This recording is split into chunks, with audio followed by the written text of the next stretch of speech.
Septième ciel. Introit. Après m'être arraché aux abîmes marins, après avoir vaincu tentation de richesse et de gloire, à ma perte me rendrai-je serein? Vers toi, mon Dieu, que mes prières appellent sans cesse, vont mes imprécations. Pourquoi sonder mes reins, si ma mission est l'illusion que je caresse? Et toi, mon roi, dans ta guérite, dans quel délire as-tu conçu cette épopée pour un empire? Dans quel but m'aurais-tu façonné ce beau lit de misère?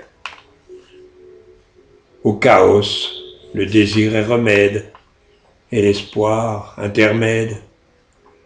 La nef, par le roulis ballotté, dérive au crépuscule. Un pic raide se dresse à l'horizon, tremblant d'accès subit, qui crache lave et flamme, nuages et cendres tièdes. Pour ces gens, c'est l'enfer. Pour lui, le paradis. Mais c'est là qu'ils débarqueront leurs chefs maudits.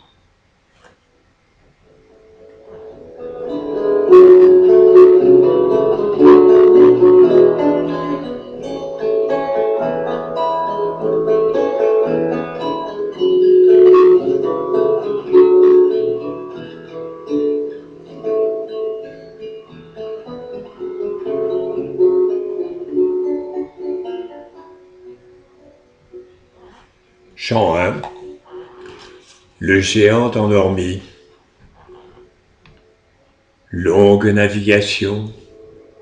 Hébétés, ils avancent, vaisseaux fantômes portés vers des caps mystérieux. Au loin, les roches, telles des bras dressés, s'agencent devant un cône plongé dans l'océan laiteux. Le soir montre un géant et ses feux à distance. Sur son torse de lave saille un python hideux.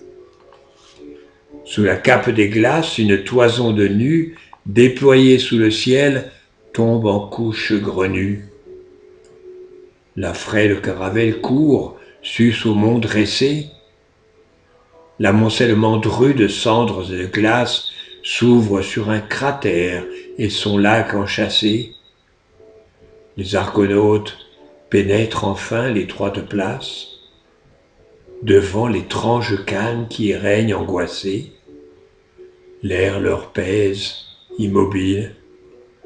Nul son à la surface de la nature. Les oiseaux taisent leurs joyeuses trilles, les poissons se tapissent, bousculés par la quille. À la base du mont où la nef s'est ancrée, se fige dans la mer une coulée de braise. Diogo scrute le pic pour y trouver l'entrée des boyaux de la terre. Le saisit un malaise. Sappho l'avait prédit. Une voûte est creusée, ceinte de fumerolles soufrées sur la falaise. Le sentier de basalte où progressent ses pas contraint Diogo à ignorer le gouffre en bas.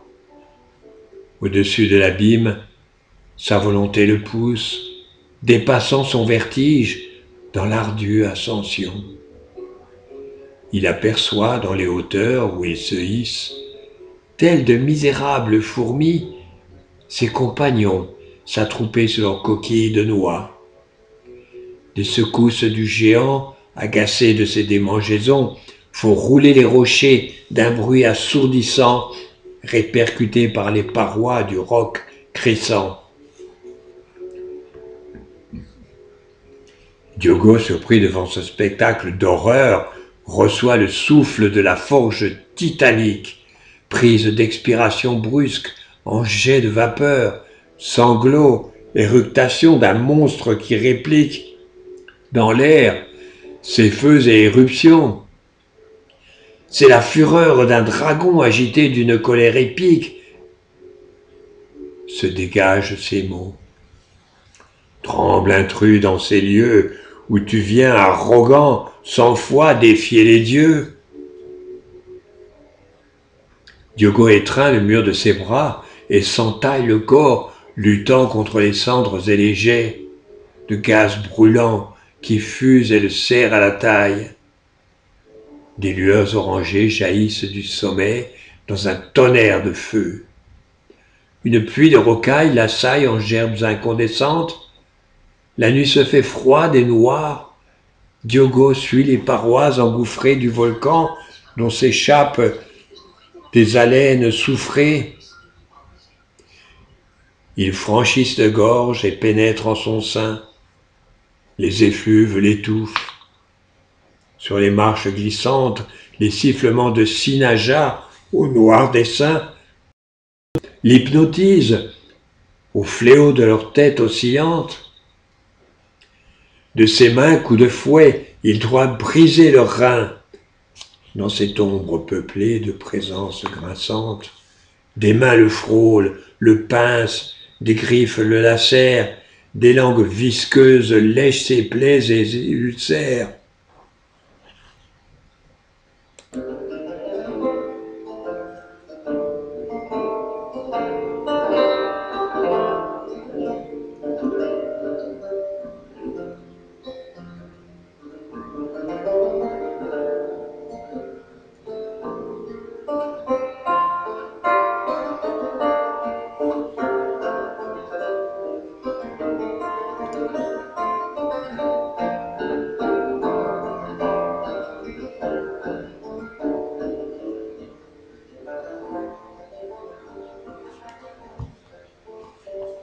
La caverne.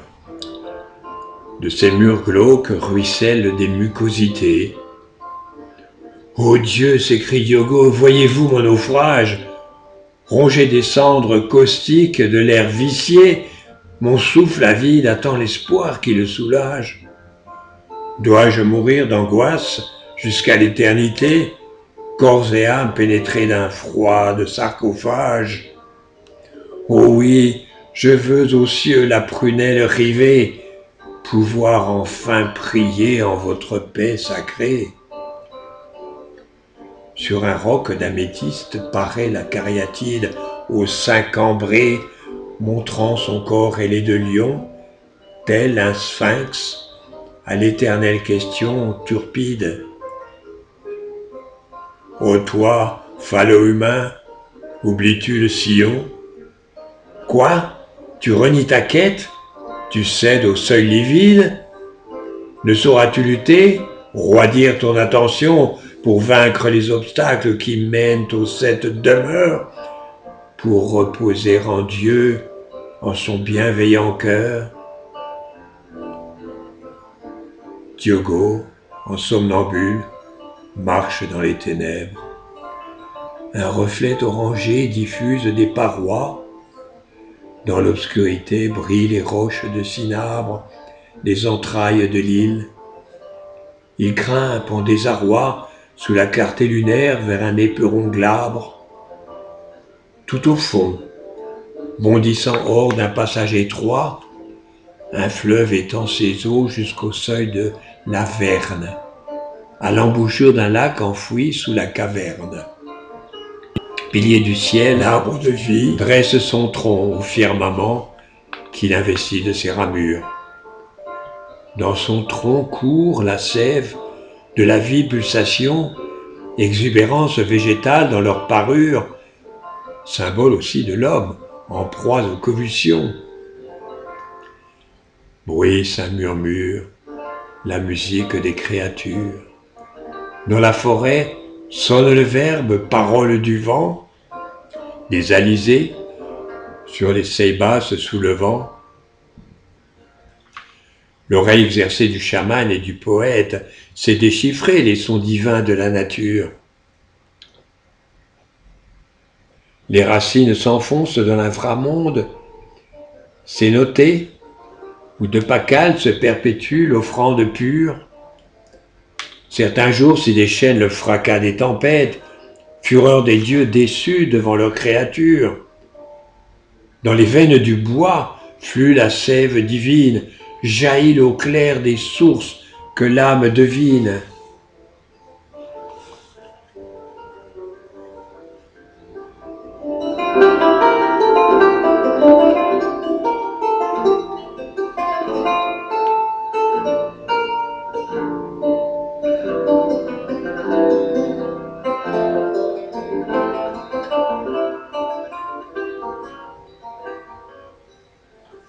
La mer céleste. Diogo voit entre les draperies et les toiles évasant les tentures de l'arbre universel la silhouette drapée de bleu semée d'étoiles, coiffée d'une auréole au feu surnaturel. Il se prosterne aux pieds de la femme en ses voiles. Est-il en présence d'une déesse au ciel? Le visage rappelle sa reine bien-aimée, au sourire de rêve, au regard enflammé. Il chancelle et s'incline, ému, le cœur en liesse, puis s'exclame: ô marraine, toi qui tiens le lotus, fleur de résurrection, fugitive promesse, toi que je n'ai jamais cueillie, es-tu Vénus, objet des sacrifices? Es-tu la prophétesse qui me tient prisonnier du sceau de l'Uréus? Es-tu le terme de mon errance, damnation sans cesse prorogée dans la séparation?